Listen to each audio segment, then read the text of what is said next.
नमस्कार, बिहार न्यूज देख रहे हैं आप। मैं हूं सुमन राज। अरवल जिला अंतर्गत कुर्था टीकाकरण केंद्र पर कोरोना टीकाकरण में लोगों को प्रेरित करने को लेकर उत्क्रमित मध्य विद्यालय टीकाकरण केंद्र कुर्था में 10 लोगों को पुरस्कृत किया गया। आपको बता दें कि बिहार स्वास्थ्य विभाग ने राज्य में कोरोना वैक्सीन का दूसरा डोज लेने वालों को लकी ड्रॉ के जरिए बम्पर पुरस्कार देने की घोषणा की है। यह पहला टीकाकरण के लिए लोगों को प्रेरित करने के मकसद से किया जा रहा है। मारने वाले नहीं, बचाने वाले लोग हैं। ठीक है, तो टीम आती है स्वास्थ्य विभाग की टीम आती है, गाली मत दीजिए, सम्मान से देखिए। इस सम्मान हम जैसे आपको बुला के सम्मान कर रहे हैं, हम लोग भी सम्मान कीजिए। मारने वाला कैसा ये सब सुनते हैं तो खराब लगता है। चलिए आज शुरुआत करते हैं। संदर्भ दीजिए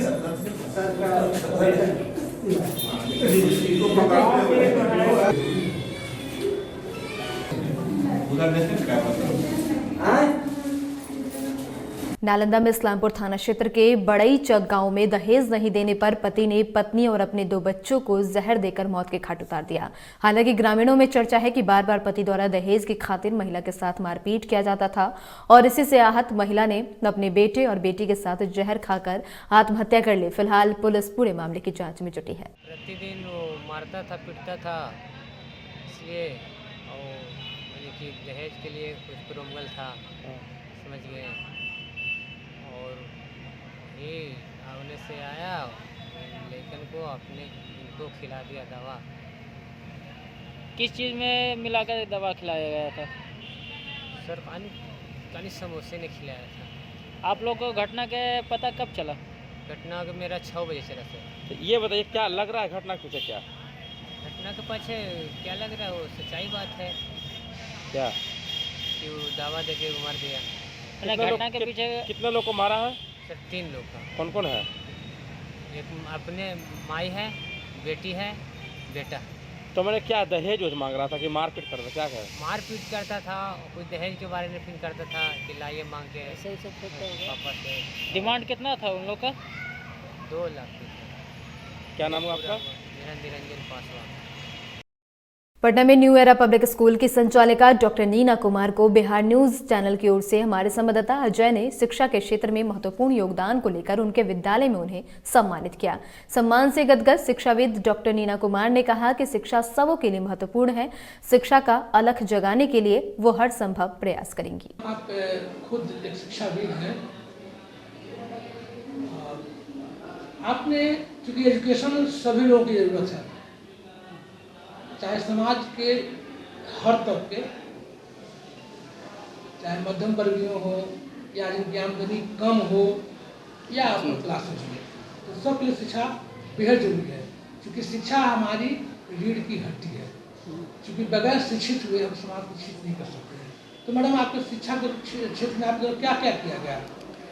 शिक्षा के क्षेत्र में मैं विगत 27 वर्षों से जुड़ी हुई हूँ और मैंने स्कूल की शुरुआत की थी। बहुत छोटे सारे बच्चों की बेसिक जो उनकी पढ़ाई होती उससे मैंने शुरुआत की थी और धीरे धीरे करते हुए बच्चे जिस तरह से बढ़ते गए और समाज की जो ज़रूरत थी और जिस तरह से हम लोग बच्चों को पढ़ा रहे थे, उससे समाज के लोगों का हमारे विद्यालय की तरफ आकर्षण बढ़ते गया और स्कूल जो छोटा सा हमने शुरुआत किया था वो एक भव्य रूप ले लिया और हमने कंकड़ बाग में हमने विद्यालय खोला जो कि नर्सरी से लेकर के सीनियर सेक्शन तक चल रहा है और साथ ही साथ CBSE से अफिलिएशन लेकर के लिए हमने बघा कोल विक्रम में भी विद्यालय खोला, जहां पर रूरल एरिया के बच्चों को भी एक क्वालिटी एजुकेशन दे सकें और उसकी शिक्षा के लिए हमने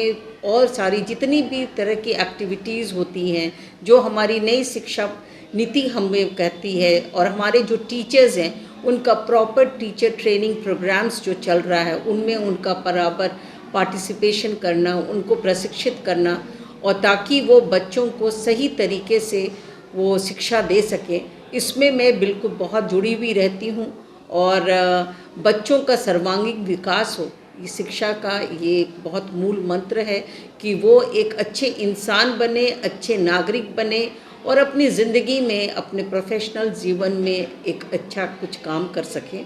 ये इसी इच्छा को लेकर के मैं बिल्कुल से अपने तन मन धन लगाकर मैं इस कार्यक्रम में जुड़ी हुई हूँ, ताकि बच्चे यदि अच्छे परिवार में बच्चे अच्छे करते हैं, वो समाज विकसित होता है, और समाज विकसित होगा तो अपना देश, और वो पूरी दुनिया में बच्चे शिक्षा की रोशनी पा करके वो अपना नाम ऊपर करेंगे।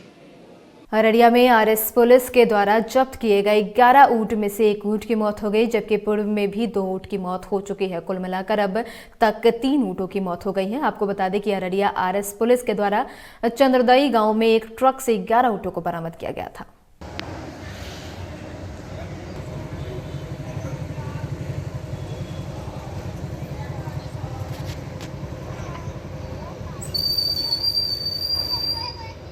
आया भी नहीं ना राखी ताकि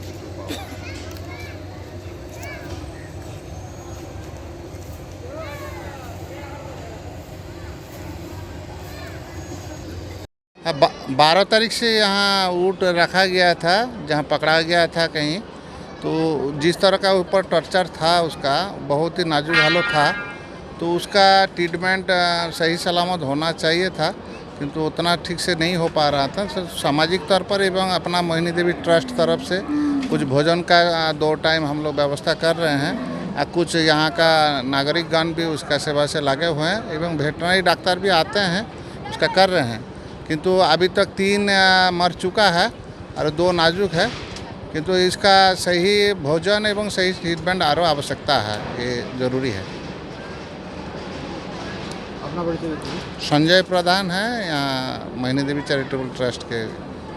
नालंदा में विश्व हिंदू परिषद और बजरंग दल के द्वारा शौर्य पथ संचलन पदयात्रा निकाली गई। विश्व हिंदू परिषद और बजरंग दल द्वारा बिहार शरीफ में शौर्य पथ संचलन निकाला गया। इस अवसर पर स्थानीय श्रम कल्याण केंद्र के मैदान से भराव पर पुल पर होते हुए पदयात्रा निकाली गई, जिसमें बड़ी संख्या में शहर के विभिन्न स्थानों से लोगों ने भी भाग लिया।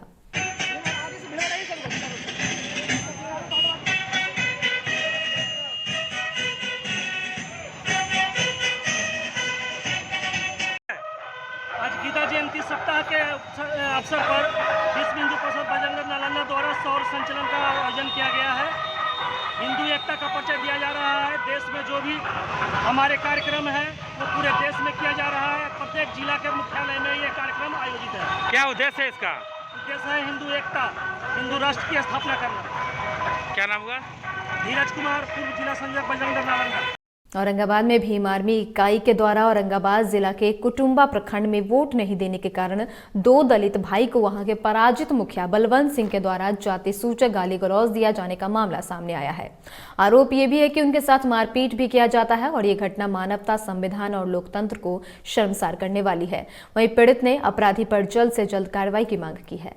रैली को हम निकाल रहे हैं कि जो घटना पिछले दिन हुआ था कुटुंबा के डुमरी पंचायत के खराटी भुइया टोला में पराजित मुखिया बसंत सिंह के द्वारा 2 दलित भाइयों को जातिगत गाली दिया जाता है, उठक बैठक करवाया जाता है, अंततः ज़मीन पर थूक गिरा करके चटवाया जाता है। तो ये कहीं ना कहीं घटना पूरे देश को, पूरे दलित समाज को कलंकित करने वाला घटना है, मानवता को कलंकित करने वाली घटना है। इस तरह अपराधी व्यक्ति को फांसी की सज़ा दिया जाए और उसमें संलिप्त जो अपराधी तत्व के लोग हैं उनको भी गिरफ्तार करके कड़ी से कड़ी सज़ा दिया जाए। प्रशासन तो आश्वासन दे रही है, प्रशासन आश्वासन दे रही है कि, लेकिन हमें ऐसा लगता है कि 10 दिन, 20 दिन, 1 महीना, 2 महीना के बाद प्रशासन इनको रिहा कर देगा और इसी तरह से फिर घटना लगातार बढ़ते जाएगी। हाल ही का घटना एक मीडिया में आया है कि एक दबंग के द्वारा पीपर पाकड़ वर्मा पंचायत कुटुंबा प्रखंड के अंतर्गत एक विनोद पासवान जी के घर को जला दिया गया है। तो कहीं न कहीं ये दबंगों का मनोबल इतना औरंगाबाद जिला में बढ़ गया है कि वो दलित भाइयों को गाजर मूल्य की तरह एकदम समझ रहे हैं। इसके बाद अभी क्या प्रोग्राम है? इसके बाद हम लोग अभी रोड मार्च करेंगे। आक्रोश मार्च में हम लोग औरंगाबाद समाहरणालय के पास जाएंगे और एक विज्ञापन सौंपेंगे जिला पदाधिकारी के नाम से और मांग करेंगे कि बलवंत सिंह जैसे अपराधी को कड़ी से कड़ी सज़ा दिया जाए, अंततः इन्हें फांसी की सज़ा दिया जाए और इसमें जो संलिप्त अपराधी हैं उन पर भी कड़ी से कड़ी कार्रवाई कर जेल भेजा जाए। भागलपुर में अपनी मांगों को लेकर बैंक कर्मी लगातार दूसरे दिन भी हड़ताल पर दिखे। आपको बता दें कि 15 दिसंबर को जिले के सभी बैंक कर्मियों ने 16 दिसंबर और 17 दिसंबर को बैंक हड़ताल करने का निर्णय लिया था। उसी बाबत 16 दिसंबर को बैंक कर्मियों ने सभी बैंकों को हड़ताल पर रखा था और दूसरे दिन भी सभी बैंक कर्मी हड़ताल पर रहे।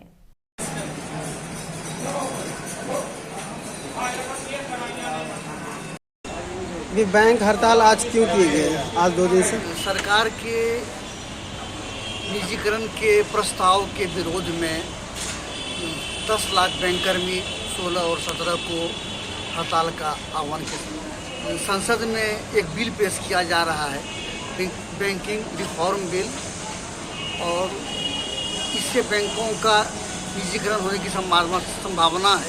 इतना ही नहीं, बैंकिंग रेगुलेशन एक्ट में भी बदलाव का सरकार का इरादा है। बैंककर्मियों का ये मत है कि देश को आर्थिक गुलामी की ओर सरकार धकेलने का प्रयास कर रही है। देश के संपत्ति को निजी हाथों में औने पौने दामों में देने का एक संकल्प लिए हुए है। इससे न सिर्फ रोजगार पर प्रभाव पड़ेगा, देश आर्थिक गुलामी की ओर बढ़ेगा, लोगों का रिक्रूटमेंट बंद हो जाएगा। जो कस्टोडियन बैंक हैं, 80 करोड़ लोगों का जो जमा पूंजी बैंक में है, उस पर भी खतरा है। उसका रिपेमेंट, उनको वो पैसा लौट पाएगा या नहीं पाएगा, एक बहुत बड़ा चैलेंज है।